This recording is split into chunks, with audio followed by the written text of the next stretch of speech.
The following program may contain strong language, possible nudity, adult content, or sensitive content, and is intended only for mature audiences. Viewer discretion is advised.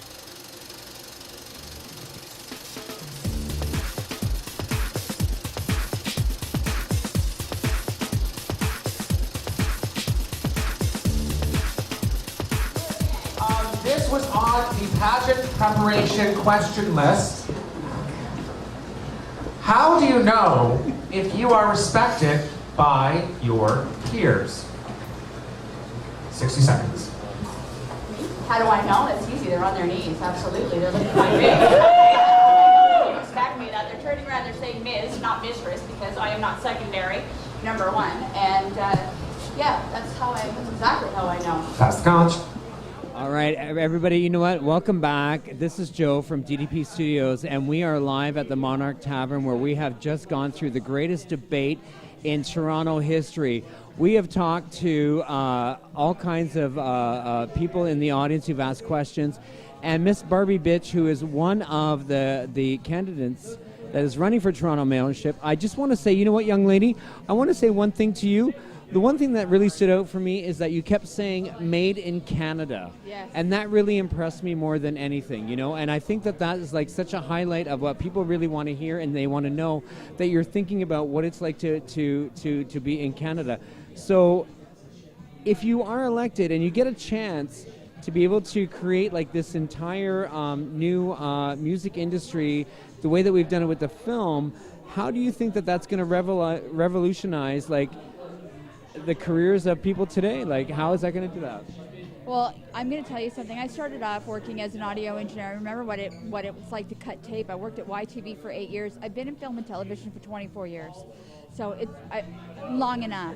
The reason my family even came to Canada was because my uncle, Wing Commander Ron Weller, worked for CBC. He got a job after he was in the Battle of Britain and engineered the Beatles here.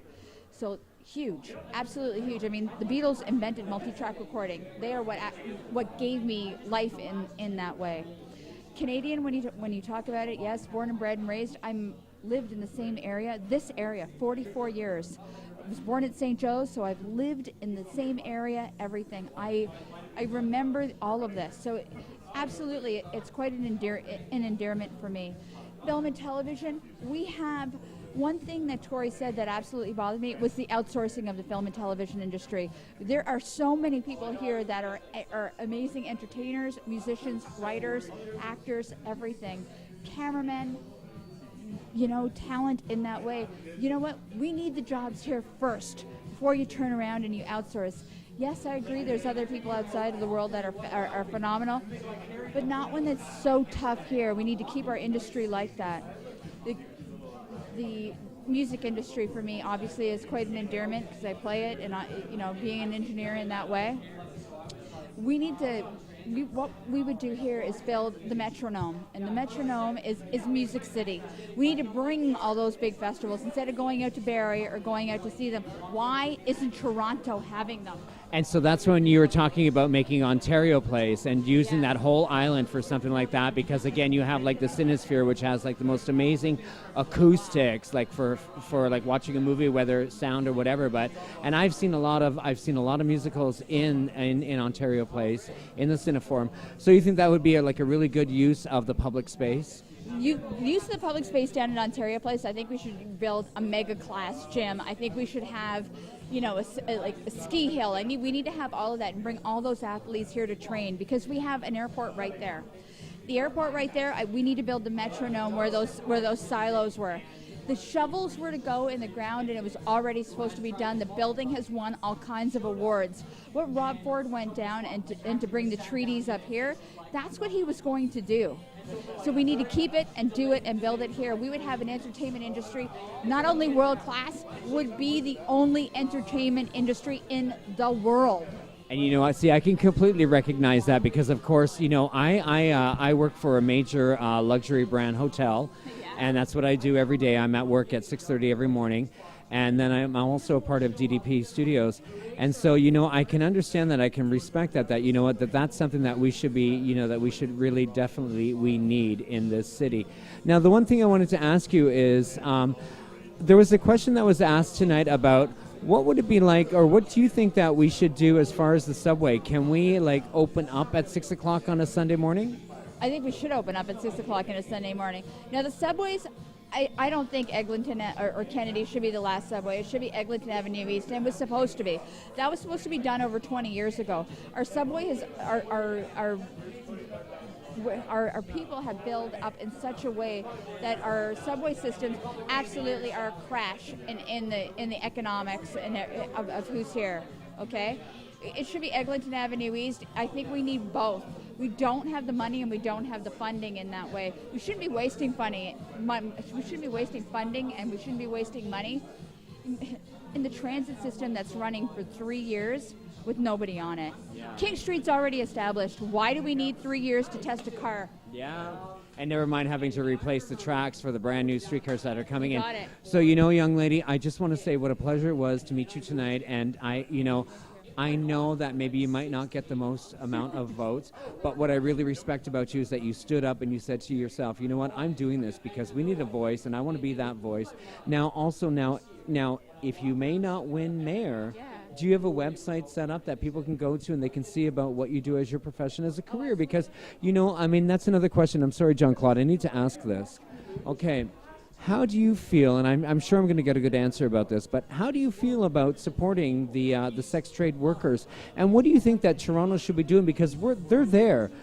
The women, the men, they're there. But what do you think that, no one has addressed this on the platform, but what do you think that we could be doing as citizens and as a city to be able to empower the sex trade workers? Is there any words of wisdom that you can offer?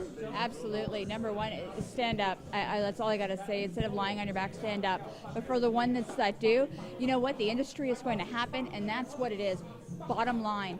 So let's get these girls, guys, because it's both, okay? It is definitely both. It's both, okay? Yeah. And let's get both of these girls and guys into safe houses, and let's start doing it that way.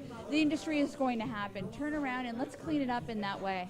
I completely You know agree what? with Don't you. have You them know on what? the street, and don't do that in I that am way. bowing down right Yeah, now. no way. Bowing We down. need to get them into safe houses and so forth. Like I said, the guys and the women, and it's both. And we need to have an absolute understanding and everything that it is not going to stop. You can't turn around and say... it's not a business that's going to die, but I think that it should be completely regulated. So it should be absolutely regulated. Okay, you know what? That's a great platform, and I really appreciate you saying that. I have to ask that question because to me, you know what? It's very important. It's a part of our everyday lives, right. And so now, do you have a website that we can go to? We can find out what you're doing and what you're up to. Absolutely. It's MIZZ BarbieBitch.com. Go there. Miss Barbie Bitch, you know what? It was a pleasure tonight. Thank you so much. You know what? It is a privilege to being able to talk to you, and I appreciate the fact that you stood up and you are a woman in this city and you said, you know what? I'm just going to stand up for what I believe in, and I'm going to shoot my mouth off and let people know that I'm here. So right. I really appreciate that. Yeah, and I'm going to shoot my mouth off in for the alternative crowd and the alternative lifestyle crowd in that way because we are here, and there's nothing wrong with that. Okay, you know what? Then I'm going to ask you one more question, and I'm going to ask you one more question, all right? DDP is working on a documentary. Okay, we have had all kinds of people that have commented on this. Our documentary is called When Jesus Meets a Gay Man. What do you think that Jesus would say if he ever met a gay man? I'm going to tell you something. I think I'm related to Jesus, and I've got some really good, interesting stuff on that. When Jesus meets a gay man, Jesus wore a dress. He was already a transvestite. Yeah. Okay, so there you go. Thank you, Toronto, and thank you, Barbie Bitch. This is DDP Studios. This is Joe, and oh my God, thank you so much. She's the best. I would love to be in that documentary. You are just